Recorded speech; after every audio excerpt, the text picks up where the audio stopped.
बच्चों आज का हमारा जो टॉपिक है वो है नाइन्थ साइंस में स्टेट्स ऑफ मैटर जो है हम डिस्कस कर रहे थे इसके पहले वीडियो में। तो आज हम पढ़ेंगे कैन मैटर चेंज स्टेट। क्या जो मैटर है क्या ये अपना स्टेट जो है ये चेंज कर सकता है या नहीं कर सकता है, और अगर कर सकता है तो कैसे कर सकता है। तो इसके लिए हम एक सादा सी एग्जांपल लेंगे आइस की, जिसको हम कोरा बोलते हैं। आइस लेंगे हम, चाहे वो फ्रिज से लिया हो या बाहर से लिया हो विंटर्स में। तो उस आइस को हम जब थोड़ा सा हीट करते हैं तो वो पिघलना शुरू हो जाता है, यानी उसको लिक्विड बनता है, तो लिक्विड स्टेट में आ जाता है, पानी बनता है। और अगर हम इस लिक्विड को लेकर के, इस पानी को लेकर के और हम हीट करेंगे तो ये फिर वेपर में चेंज हो जाता है, भाप बन जाता है, और वो गैसियस स्टेट होता है इसका। तो इसका मतलब ये है कि मैटर जो है ये अपनी जो है ये शक्ल तब्दील कर लेता है, ये चेंज हो सकता है। अब कैसे हो सकता है इसको हम ज़रा देख लेंगे। बाय एप्लीकेशन ऑफ टेम्परेचर, इसको हमें अगर हम स्टेट्स ऑफ किसी स्टेट ऑफ मैटर को टेम्परेचर देंगे तो वो चेंज होकर दूसरे स्टेट ऑफ मैटर की शक्ल इख्तियार कर लेता है।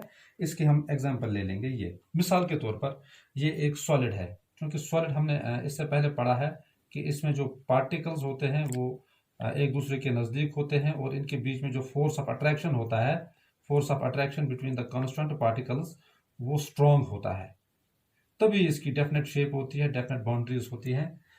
तो इसको हम ले लेंगे, एक सॉलिड है और इसके जो ये कांस्टेंट पार्टिकल्स हैं, एक छोटा सा पीस मैंने लिया, उसके मैंने कांस्टेंट पार्टिकल्स मैंने रिप्रेजेंट यहाँ पर किए हैं। तो इन कांस्टेंट पार्टिकल्स के बीच में जो फोर्स ऑफ अट्रैक्शन है वो बहुत ज़्यादा है, सॉलिड इसमें ज़्यादा होता ही है। तो अब हम क्या कर रहे हैं, इसको हम हीट कर रहे हैं हम इसको। हीट से क्या होता है कि हमने एक पॉइंट पढ़ा था इसमें कि जो कैरेक्टर होते हैं इन कांस्टेंट पार्टिकल्स के, कि ये इन मोशन होते हैं, लेकिन सॉलिड्स में इतने मूवमेंट ये नहीं करते हैं, although they are in movement, मगर उतना मूवमेंट नहीं करते हैं। तो यहाँ पर हम जब हम इसको हीट करते हैं तो इनकी काइनेटिक एनर्जी जो है, पार्टिकल्स की काइनेटिक एनर्जी ये बढ़ जाती है। जैसे जितना जितना हम इसको एनर्जी देते रहते हैं, हीट एनर्जी, तो ये अनस्टेबल होते जाते हैं और इनकी काइनेटिक एनर्जी जो है वो बढ़ती रहती है। जैसे ही इनके बीच में, इस पार्टिकल और इस पार्टिकल के बीच में जो फोर्स ऑफ अट्रैक्शन था, जैसे ही ये हीट एनर्जी या काइनेटिक एनर्जी उसको ओवरकम करती है, तो ये जो पार्टिकल्स हैं ये एक दूसरे से दूर दूर होना शुरू हो जाते हैं। यानी ये आप फ्रीली मूव करना चाहते हैं, इनकी काइनेटिक एनर्जी जब बढ़ जाती है, ओवरकम करती है इन पार्टिकल्स के बीच में जो फोर्स ऑफ अट्रैक्शन होता है। जैसे ये ओवरकम किया इसने काइनेटिक एनर्जी ने, अब ये फ्रीली मूव करते हैं, यहां से यहां से यहां से यहां से यहां से ये मूव करते हैं। When the kinetic energy overcomes the force of attraction between the constant particles, तो ये मूव करते हैं फ्रीली, तो ये लिक्विड बन जाता है। सॉलिड से अब ये लिक्विड बन गया, पार्टिकल्स ने काइनेटिक एनर्जी बहुत ज्यादा गेन कर ली और ये फ्रीली मूव कर रहे हैं, तो अब ये लिक्विड बन गया। इसको हम मेल्टिंग बोलते हैं। जिस तरह को आइस को हम जब हीट देते हैं तो ये इसके पार्टिकल्स जो हैं ये हीट एब्जॉर्ब करते हैं, काइनेटिक एनर्जी में बढ़ जाती है और फिर ये फ्रीली मूव करते हैं, तो पानी बन जाता है। तो वो टेम्परेचर जो हमें इस सॉलिड को देना पड़ा ताकि ये जो है ये जो फोर्स ऑफ अट्रैक्शन को काइनेटिक एनर्जी ओवरकम करे, काइनेटिक एनर्जी ज्यादा हो जाए पार्टिकल्स की, और फोर्स ऑफ किससे ज्यादा हो जाए, फोर्स ऑफ अट्रैक्शन जो इनके बीच में है। Temperature at which solid changes to liquid, इसको हम बोलते हैं, ये है इसका melting point, MP, melting point होता है। वो पॉइंट जहां पर कोई चीज, सॉलिड चीज लिक्विड में चेंज होना शुरू हो जाती है, तो इसको हम मेल्टिंग पॉइंट बोलते हैं। जैसे कि आइस का मेल्टिंग पॉइंट जो है यह है 273.16 केल्विन। तो एक जो है 273 हम 0 डिग्री सेल्सियस लेते हैं, जीरो से थोड़ा सा ज्यादा जो है ये इसका मेल्टिंग पॉइंट है आइस का। इसको हम दूसरा नाम भी देते हैं, जब ये चेंज हो जाता है सॉलिड इंटू लिक्विड, इसको हम फ्यूजन भी कहते हैं। फ्यूजन ये केमिस्ट्री का फ्यूजन है, ये उस बायोलॉजी के फ्यूजन से डिफरेंट है।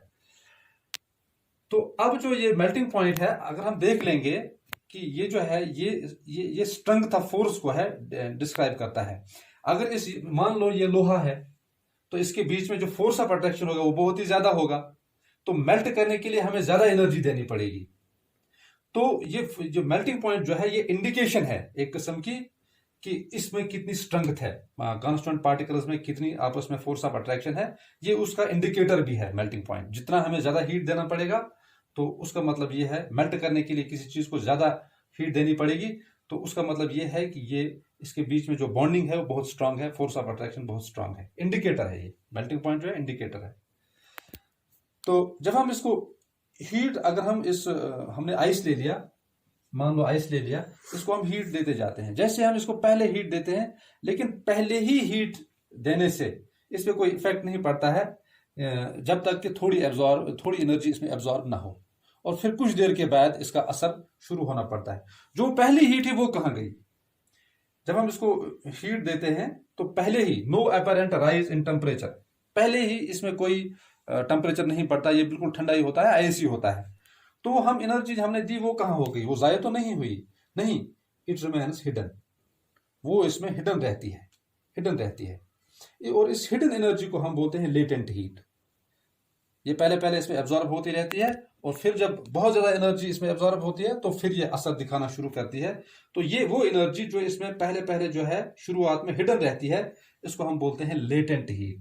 लेटेंट का मतलब ही है हिडन। तो अगर हम 1 kg ऑफ सॉलिड लेंगे, कोई भी सॉलिड, इसको हम एनर्जी देते रहेंगे, फिर ये लिक्विड बनेगा एट एटमॉस्फेरिक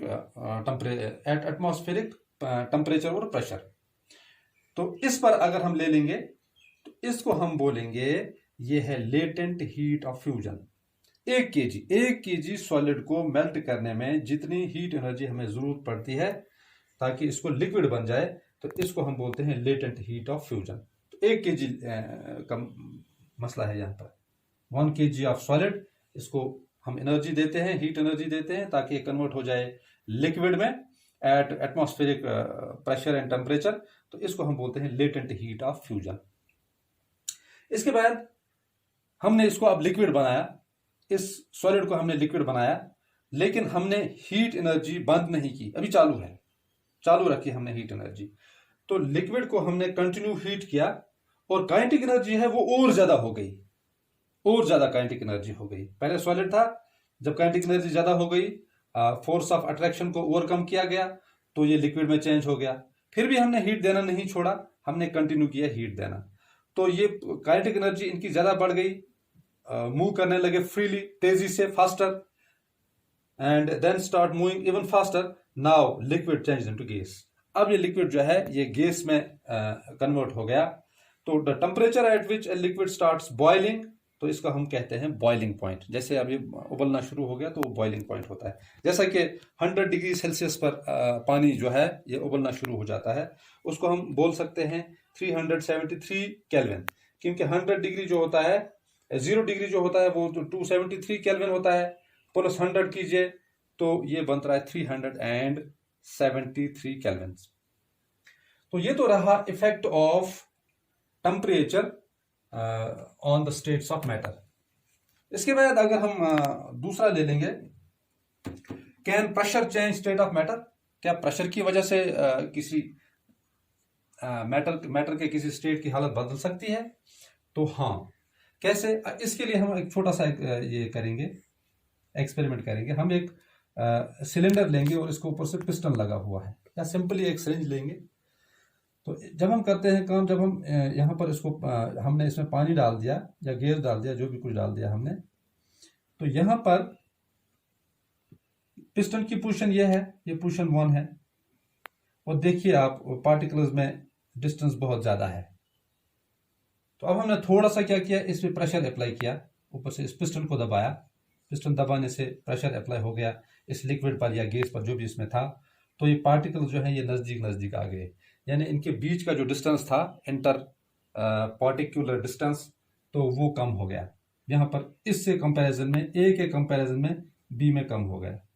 अब हम इसको और कंप्रेस करेंगे, देखिए आप इसकी पोजीशन पिस्टन की, तो ये बहुत ज़्यादा कंप्रेस हो गया, तो पार्टिकल्स बहुत ही ज़्यादा नज़दीक आ गए। मतलब ये कि कंप्रेस करने से लिक्विड्स की जो ये हालत है वो बदल जाती है।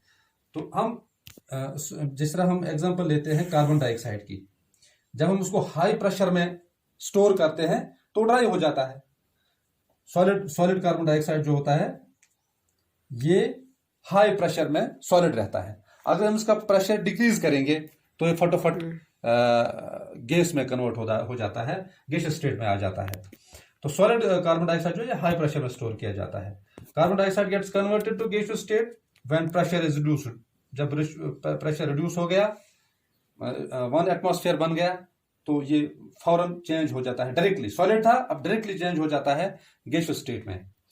जब सॉलिड डायरेक्टली चेंज हो जाए गैसियस स्टेट में, तो उस प्रोसेस को हम सब्लिमेशन बोलते हैं। तो इसी वजह से ये जो सॉलिड कार्बन डाइऑक्साइड है, इसको हम ड्राई आइस भी बोलते हैं।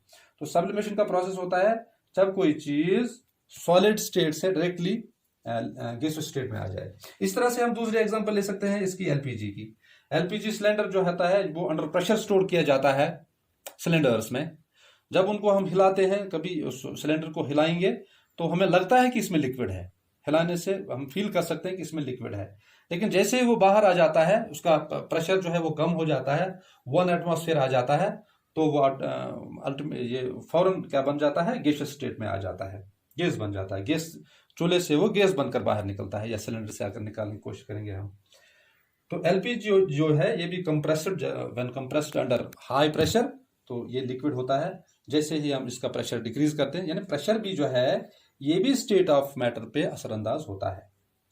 तो यहाँ पर ये है कि सब्लिमेशन क्या होता है। अब यहाँ पर सब्लिमेशन चूंकि आ गया है इसमें, तो सब्लिमेशन होता है कि when a substance changes directly into gaseous state, from solid state to gaseous state, तो इसको हम सब्लिमेशन बोलते हैं। इसके हम एग्जांपल दे सकते हैं, यही नेफ्थलीन बाल्स की हम एग्जांपल दे सकते हैं। नेफ्थलीन बाल जो है वो सॉलिड होते हैं, और फिर जब हम उसको क्या बोलते हैं, रखते हैं, संदूक में रखते हैं या किसी बॉक्स में रखते हैं, तो धीरे धीरे धीरे धीरे वो वेपराइज हो जाती हैं, सॉलिड से वेपराइज हो जाती हैं वो, तो ख़त्म हो जाती हैं। तो ये सब्लिमेशन है। इस तरह से ड्राई आइस की बात हमने की।